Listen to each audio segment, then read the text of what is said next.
as filmography was born. Yes, managed to not drive over the cat right here. And filmmakers were first put in for the dilemma. The first obstacle of things must happen in the film. Sure, Russians and French started out with animations, clay, a train passing by. Awesome. What with that now? Someone watering flowers? What shenanigans cannot happen there? Dancing insects? Russians, of course. But in the end, do you know why hitting someone in the head will always win over art? Hitting someone over the head can be done again and again at a much faster speed. Cinema didn't just need one movie about firemen or policemen falling down hitting each other to make money. They needed 100 of them! Now! And so, the art of slapstick was born. You hear it? It's very simple.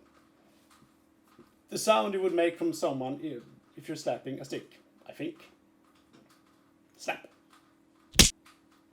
So, slapstick should not be confused with the pantomime. Although they are similar. If you're pretty good at pantomime, you can probably do slapstick. But pantomime is more, a lack of a better word, sophisticated. The masters of silent comedy, they built up using pantomime. Its first masters were, of course, Charlie Chaplin, Buster Keaton, Harold Lloyd, you know them all. Well, the way they did is, because if you're gonna fill out a movie, say even a short movie, say 20 minutes, just getting hit in the head constantly, it's gonna be technically demanding after a while, and we might also even lose interest. So what you do is, you repeat a simple joke. This is the rules for joke. Third time is the charm. Most people are slow, so they probably didn't get it the first two times. It might not be a very good joke to start with. The third time we will be embarrassed enough to go along with it. But more importantly, you can add a twist the third time. The probably funniest thing I have ever seen in my life is the short film Be Big with Laurel and Hardy. So the gag here is that they would put on their shoes. They're going away to some kind of dinner, as all American men seem to be doing back then, without their wives. They do the same joke 3 times. They're gonna try to put on his boot and Mr. Hardy falls backwards. 3 times the same thing. They take a long time to get there. While Mr. Laurel despair, Mr. Hardy is looking at us judgingly. And we know we're gonna get the same joke served again. And then, the third time, they fall into a tub of water. Imagine our surprise. Not a world of difference, but because they made us wait for it, it's all the sweeter. We were rewarded with something. Then, out of nowhere, their wives comes in and shoot at them. The whole apartment explodes. For some reason. I have absolutely no idea. It's brilliant, because slowly catch the monkey. Well, with the monkey, as you come close enough, just shoot it. That is the technique behind good slapstick. You build up, you repeat a same joke, but you don't give away too much. You have to be a master of simple gestures. Of course, Chaplin, he built it up with his stick and his hat. Keaton took it a bit further, going over into pure acrobacy. He fall over a lot. Getting run over off train, falling down here and there. But then there's the trick of the camera sometimes. The genius of Keaton is not that he could get beaten around from the age of 5, as well. Any Hong Kong film star can do that. But he could create a very sympathetic character with his big, drownable eyes. And it took his time, measuring this, picking up that. We cared for him now. We don't want him to get hurt. Oh, he did. He did. Oh, lovingly. Oh, no. Oh, he made it. But, of course, slapstick had its limitations, even for the master. Chaplin himself complained that why does every movie have to end with a hunt, that everybody's hunting me? Yeah, it was still fun for Benny Hill. What, 70 years later? More. God, Benny Hill went on for a long time. Well, it is fun, but okay, he made these movies, and yet he had no choice but end them with a hunt. Walt Disney complained on the same note how every 30th second for every minute someone had to get slapped in a cartoon, especially his earlier one. It got kind of almost sadistic. Someone not from that culture at the time would have said, why are they so obsessed with violence? So when I grew up, there was still basically a government-run television. There was one private channel in Sweden that showed a bizarre combination of cartoons and light pornography. I'm still not sure today who they aimed it at. Maybe at me now. Well, bad timing. What we got to see from the big world outside was up to, I don't know, maybe one guy who had been given that job. And this guy, he had a sweet tooth for Laurel and Hardy. Well, okay, bear with me. I think the thing about Laurel and Hardy that made them work so well for children is that there's like a sweetness to their friendship as they get beaten incredibly.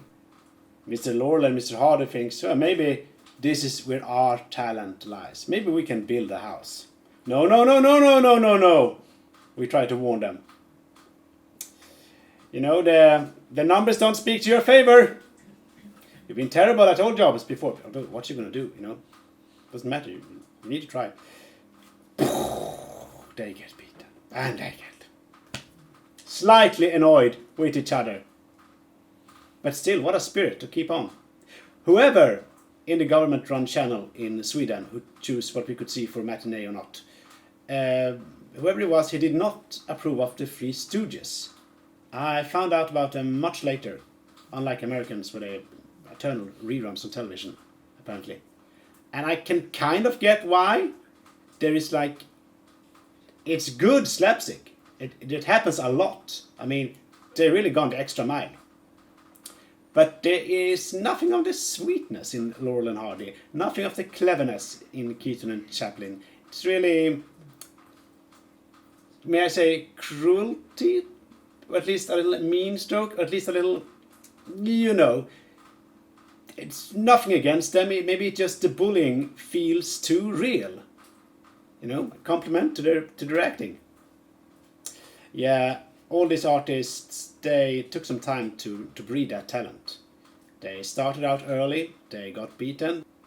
It all started with children being tortured into it. And I think it is very hard to come into a craftsmanship like that.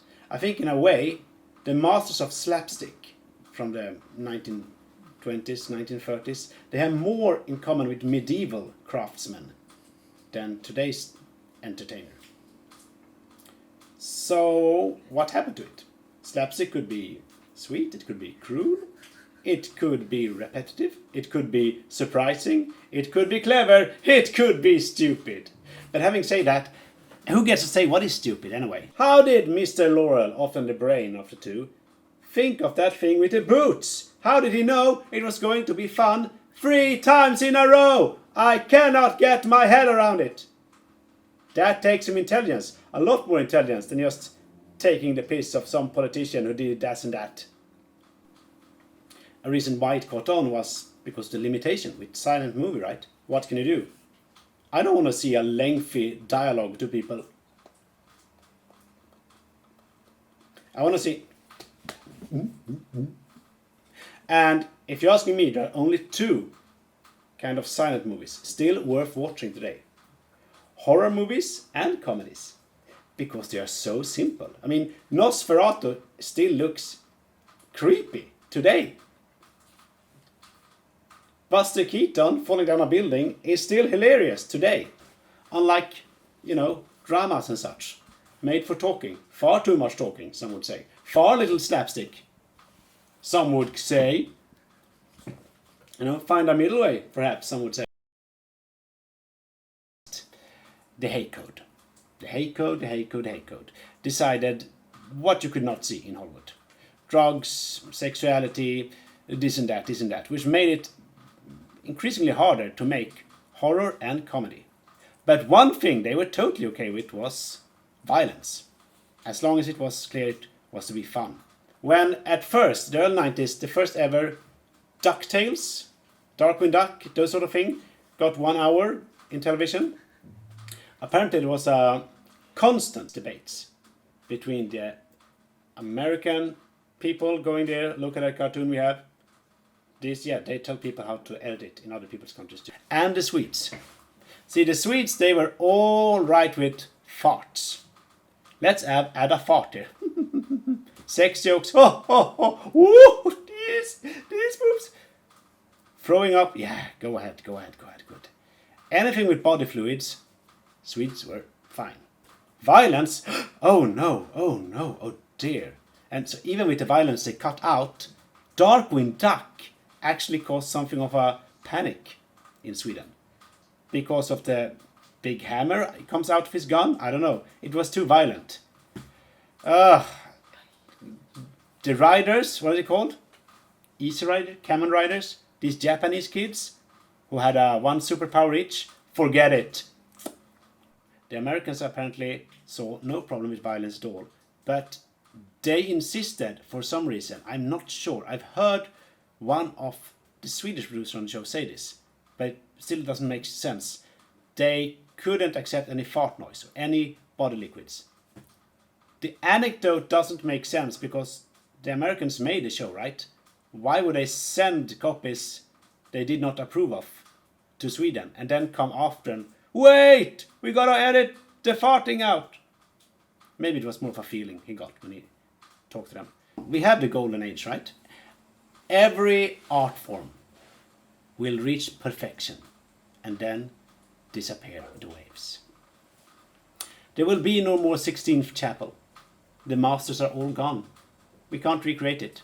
There will be no more Chaplin or Keaton or even Laurel and Hardy. Why? But I have some theories. From the late 70s? There was a notion, a vague understanding that girls are watching this. Well, what do I mean? Didn't girls like slapstick? I'm sure they did, but I'm pretty sure that the movie producers producing these movies had in their minds that only small boys would see it. And maybe they would force some legal guardian to come with it, hence making a bit more. I mean, think about it. Why? I know there were some early female comedian in the silent era, but did they do that kind of violent slapstick? I doubt it. What I've seen is mostly on the femme fatale. But the aim was always for the hero to get the girl. And yeah, there's no question about who got the most jokes. With Laurel and Hardy, part of the joke is that they are still so close friends. While of course they ought to have left the boy room and get himself a good woman, they should have. They are often married. I mean, the wives, it changes from movie to movie. They sometimes get shot at. You are supposed to have your best friend, your best same-sex friend, as a child, wouldn't you? And does it, I guess it looked comedic, that it hadn't changed in the age of 40. That is one of those jokes that has never run out. I mean, maybe because do you meet people like Laurel and Hardy or Jay and Silent Bob in real life? In a lot of small towns? I think maybe you do. I was going to say end of patriarchy within comedy, and that's a big fat lie. The end of the fun part of patriarchy, I mean the shitty part, still lives on. So that's something. You can see a good slapstick movie from the 1920s, still today. You cannot see an awful feel-good sitcom from the 80s. for many, many reasons. Not just that, what they all did and such. Because it's not meant to be funny. And I think that comedy itself didn't make money. It was too hard being funny again and again and again in the mass-consuming, time-eating machine that entertainment became. We don't need 100 movies now. We need 1,000 episodes of this. And they should all be the same. Because I may leave on Wednesday, I may come back on Thursday. I should be able to see the same 2 different episodes. There should be no difference. You know what is too hard to follow? A joke. Skip that. Just make an overall nice feeling. Maybe a family. Or just young hip people in New York. Why? People want to live there. People who live there actually way, but they don't know that. And it went on with a, average feeling of this is the good life, this is the nice life, this is the cool life. No more falling pianos. Because it would be too hard, too much work. People wouldn't appreciate it. And hence, I guess the art died out. Well, maybe, you know how as you grow older you start to resent things that you loved as a child sometimes, at least for a period, to show that you are not like that anymore? I think one problem with the old slapstick movies is that they are simply too good! And we want to think that things are getting better. Haha! Old comedy? Nay, for me. What about the new stuff? Like once every 10 for 20th year, do you come something that's up there with the masters? A lot of it is just a droning sound, the same. But hey, there's an industry. People gotta eat, don't you know? Oh well, now we learned the most important rules of slapstick. Set the premise, start fiddling with something. Slowly build the tension up. And then smash! And here's the thing, I've been showing them for children in China too. They love Chaplin. They get it. Chaplin's jokes, they will work. On children at least. In 100, 200 years from now. While things based on words, like this, like the things we are engulfed in, drowning in on YouTube right now, the second it has been said, it might have been ever so clever, it is gone. While a good, perfectly timed slap, build up with delicate gestures first to give us a hint about what is coming, and then tricking us at the very last second, it will live forever in all cultures. Yes, their wives did not approve of them going to that dinner, I think.